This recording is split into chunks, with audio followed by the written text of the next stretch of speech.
السلام علیکم ناظرین، پروگرام حالات حاضرہ میں میں ہوں آپ کا میزبان سہیل مغل۔ ہمارے ساتھ موجود ہیں آزاد کشمیر کے سینئر صحافی تجزیہ کار جناب جاوید اقبال ہاشمی۔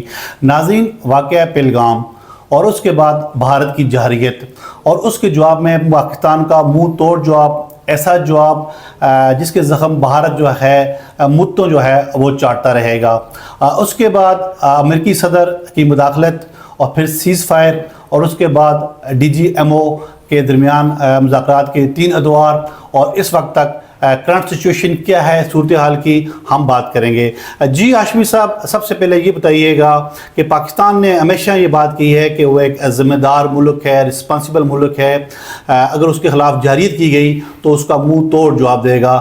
تو بھارت نے وہی کیا کہ اس نے آپریشن سندور کا آغاز کیا، تو پاکستان نے جواب میں جو منہ توڑ جواب دیا، ہمیں اس کے بارے میں بتائیے گا، اس کی ضرورت کیوں پیش آئی ایک، اور آج جو پاکستان ہے وہ سفارتی سطح پہ کہاں کھڑا ہے؟ بسم اللہ الرحمن الرحیم۔ بہت شکریہ سہیل مغل صاحب۔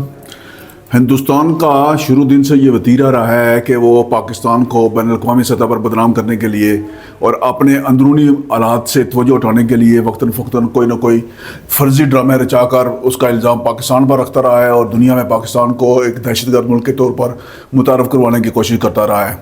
یہ جو واقعہ تازہ ترین ہوا ہے، یہ پہلگام میں سیاحوں پر دہشت گردی ہوئی، تو اس کا الزام بھی حسب روایت ہندوستان نے پاکستان پر رکھا اور بغیر کسی ثبوت کے رکھا، اور فوری طور پر اس کا ملبہ پاکستان پر گرانے کے ساتھ ساتھ آزاد کشمیر اور پاکستان کے کچھ مقامات پر میزائلوں سے حملہ کر دیا۔ ہندوستان کو اندازہ نہیں تھا کہ اس دفعہ پاکستان کی فوجی قیادت اور سیاسی قیادت وہ نہیں ہے جو 2019 میں تھی، اور اس دفعہ فوجی قیادت اور سیاسی قیادت نے مل کر ہندوستان کے میزائل حملوں کا کچھ اس طرح جواب دیا ہے کہ ابھی تک پوری دنیا حیران ہے۔ ہندوستان تو اپنی جگہ اپنی زخم چاٹ رہا ہے، اس کو اندازہ نہیں تھا کہ کیا ہوگا، لیکن جو پاکستان نے جس عسکری صلاحیت کا مظاہرہ کیا، پیشہ ورانہ تربیت کا مظاہرہ کیا، میں سمجھتا ہوں کہ جو پاکستان کا جو دفاعی بجٹ ہے 77 سالوں میں جو رقم خرچ ہوئی ہے دفاعی بجٹ پر، وہ اس کا حق ادا کر دیا ہے۔ یہ ثابت ہو گیا جی کہ یہ رقم ضائع نہیں ہوئی ہے، صحیح جگہوں پر خرچ ہوئی ہے۔ بجٹ پہ بھی ہم بات کریں گے۔ یہ بتائیے گا کہ جب کشیدگی بڑھ گئی اور پاکستان نے حملہ کیا اور بھارت کو زخم چاٹنے پڑے، یہ بتائیے گا کہ سیز فائر کے لیے کس نے رابطہ کیا؟ پاکستان نے رابطہ کیا یا بھارت نے رابطہ کیا امریکہ کے ساتھ؟ دیکھیں، جب پاکستان کی عسکری قیادت نے ایک بھرپور جواب دیا اور ہندوستان کے اندر داخل ہوئے بغیر، یہ دنیا کی تاریخ میں پہلی دفعہ ایسا ہوا ہے کہ ہندوستان کی حدود میں داخل ہوئے بغیر، اس کی فضائی حدود کے اندر جائے بغیر، اپنی حدود سے اس کے وہ مقامات جو ہیں وہ ان کا نشانہ بنایا گیا ہے جن کا وہ سوچ بھی نہیں سکتا تھا۔ مثلا ان کے پاس ایک جدید ترین جہاز تھا رافیل، جو دنیا میں ابھی تک اس کو کوئی نشانہ نہیں بنا سکا، اور پاک فضائیہ نے اس کو نشانہ بنا کر گرایا۔ اسی طرح ان کے پاس دفاعی نظام تھا S-400 رشیا کا بہترین، اس کو انہوں نے نشانہ بنایا، اور جو دنیا کا بہترین میزائل ہے برہموس، اس کا ذخیرہ تک تباہ کر دیا۔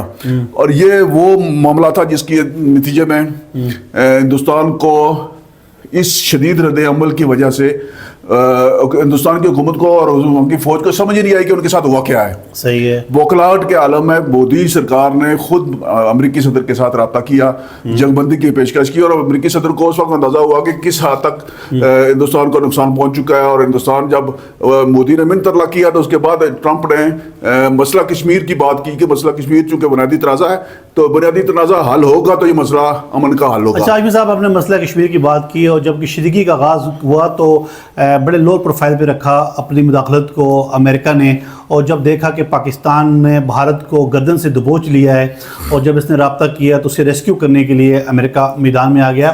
تو مجھے آپ یہ بتائیے کہ 5 اگست 2019 کے بعد مسئلہ کشمیر جو سرد خانے میں چلا گیا تھا، اس واقعے کے بعد اب تو مسئلہ کشمیر ایک فلیش پوائنٹ بن گیا ہے۔ اب ہمیں بتائیے گا، امریکہ تو بات کرتا ہے، پریزیڈنٹ امریکہ بھی بات کرتے ہیں، اب باقی عالمی برادری مسئلہ کشمیر کے حوالے سے اب کیا سوچتی ہے؟ دیکھیں، مسئلہ کشمیر کے حوالے سے تو یہ بات دنیا کے سامنے فلیش پوائنٹ کے طور پر سامنے آئی ہے کہ یہ مسئلہ جب تک حل نہیں ہوتا خطے کے اندر امن نہیں ہو سکتا، امن قائم نہیں ہو سکتا، چونکہ یہ کشمیر کا مسئلہ بنیادی طور پر خود ارادیت کا مسئلہ ہے، اور یہ اقوام متحدہ میں زیر التوا ہے، ہندوستان خود لے کر گیا ہوا ہے، اور اقوام متحدہ کی قراردادوں کے مطابق کشمیریوں کو آگے خود ارادیت ملنا ہے، جس کے تحت کشمیریوں نے یہ فیصلہ کرنا ہے کہ انہوں نے اپنا مستقبل کس کے ساتھ جانا ہے۔ تو دنیا کو یہ پتہ چل چکا ہے کہ ہندوستان اور پاکستان کے مابین بنیادی تنازع ہے کیا، اور اب جب امریکی صدر اپنی زبان سے 3 بار یہ ذکر کر چکے ہیں کہ ہندوستان اور پاکستان کے مابین کشمیر کا معاملہ جو ہے یہ تنازع حل کرواؤں گا، تنازع حل ہوگا تو ہندوستان کی بھی اب وہ پہلے والی پوزیشن نہیں ہے، کیونکہ ہندوستان نے کبھی ثالثی کی پیشکش قبول نہیں کی۔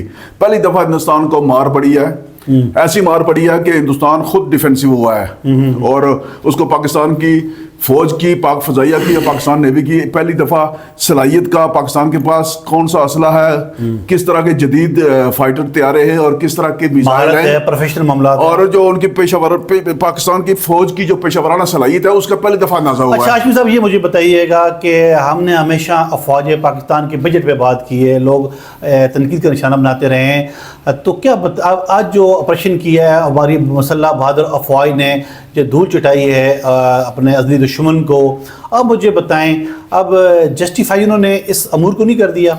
دیکھیں، تنقید کرنے والے تو ہمیشہ تنقید کرتے رہتے ہیں، ان کی زبانیں بند نہیں ہو سکتی، لیکن بدقسمتی یہ ہے کہ فوج پر وہ لوگ تنقید کر رہے ہیں جن کی پیدائش ابھی، جن کی عمریں جو ہیں وہ اس قابل نہیں ہے کہ وہ کوئی میچور بات کر سکیں۔ ایک یہ موبائل نے جو ہے نا، سوشل میڈیا نے بہت ساری چیزیں جو ہے وہ سوال پیدا کر رہے ہیں، وہ بہت ساری چیزیں آسان کر دی ہیں۔ بات یہ ہے کہ جو پاکستان کی فوجی صلاحیت ہے، یہ فوج قوم نے اپنا پیٹ کاٹ کر فوج کو جو ہے نا وہ اس قابل بنایا ہے کہ وہ آج اس وقت دنیا کی نمبر 1 فوج ہے۔ جو اگر آپ تقابلی جائزہ لیں ہندوستان اور پاکستان کی فوج کی تعداد کا، اسلحے کا اور دیگر ذرائع کا، تو ہندوستان جو ہے وہ آبادی اور رقبے کے اعتبار سے اور فوجی صلاحیت کے اعتبار سے ایک بڑا ملک ہے۔ اس کی فوج جو ہے دنیا کی 4تھی بڑی فوج ہے۔ اس کے مقابلے میں پاکستان کی جو فوج ہے وہ 12ویں نمبر پر ہے۔ ہندوستان کا دفاعی بجٹ جو ہے وہ $85 ارب ہے، پاکستان کا دفاعی بجٹ جو ہے صرف $10 ارب ہے۔ اور اگر یہ چیزیں دیکھیں تو $10 ارب خرچ کرنے والی جو فوج ہے، اس نے $85 ارب والی فوج کو ایسی مار دی ہے کہ دنیا حیران و پریشان ہے کہ ایک چھوٹی سی فوج، چھوٹا سا ملک جس کی معیشت بظاہر کمزور ہے، لیکن قوم نے اور فوج نے مل کر اتحاد و یکجہتی کا مظاہرہ کرتے ہوئے ایسی مثال قائم کی ہے کہ ثابت ہوا ہے کہ جنگیں جو ہیں وہ صرف اسلحے اور ٹیکنالوجی سے نہیں بلکہ جنگیں جو ہیں وہ جذبے اور حوصلے سے لڑی جاتی ہیں۔ ٹھیک آپ نے کہا کہ جنگیں جو ہے ہتھیاروں کے ساتھ حوصلوں سے بھی لڑی جا سکتی ہیں، لڑتے ہیں لوگ۔ اچھا مجھے یہ بتائیے گا ہاشمی صاحب کہ پاکستان نے جب یہ حملہ کیا تو اس وقت ہماری پوری جو قوم ہے وہ پاک افواج کی پشت پہ رہی۔ اب اس کامیاب آپریشن کے بعد جب پاکستان کو اللہ تعالیٰ نے سرخ روح کیا اس سارے برہان میں، تو پوری قوم جشن منا رہی ہے، پاک افواج کے حق میں ریلیاں نکالی جا رہی ہیں، پاک افواج کو خراج تحسین پیش کیا جا رہا ہے، اللہ کے حضور لوگ سجدہ ریز ہیں۔ ہمیں یہ بتائیے گا، ایک تو مودی کا شکریہ کہ اس نے پاکستانی قوم کو یکجا کر دیا اس پیج پہ، دوسرا بتائیے گا کہ ہماری مسلح افواج کا اس وقت مورال کیا ہے؟ دیکھیں جی، اس وقت قوم کا اور فوج کا جو مورال ہے وہ تو بہت اوپر ہے۔ یہ صرف قومی اتحاد اور یکجہتی کی وجہ سے ہوا ہے، اور جو دشمن کو ناکو چانے چبائے گئے ہیں اس کی وجہ سے ہوا ہے۔ دشمن کا جو نقصان اس مارکے میں ہوا ہے گزشتہ 3 جنگوں میں یا 4 جنگوں میں نہیں ہو سکا تھا، اور اس وقت جو اتحاد اور یکجہتی کی فضا قائم ہوئی ہے یہ صرف ہندوستان کے خلاف ہونے کی وجہ سے، ہندوستان کی جانب سے جارحیت کی وجہ سے ہوئی ہے۔ لیکن ایک اور فائدہ ہوا ہے کہ پتہ چلا ہے جی کہ ہندوستان اور اسرائیل باہمی طور پر اندرون خانہ ایک ہیں۔ یہ مسلمانوں کے خلاف جنگ تھی، بنیادی طور پر مسلمانوں کے خلاف دونوں کا اتحاد ہے، اور اسرائیل نے نہ صرف ڈرون دیے ہیں ہندوستان کو بلکہ ہندوستان نے اپنا اسلحہ بھی دیا ہے غزہ میں استعمال کے لیے، اور جو ہندوستان نے فوجی تجارت کی ہے مختصر عرصے میں اسرائیل کے ساتھ وہ $1.5 ارب کی ہے، اور اس میں کیا خریدا گیا ہے وہ پتہ چل گیا ہے کہ دونوں ملکوں کا مفاد مشترک ہے۔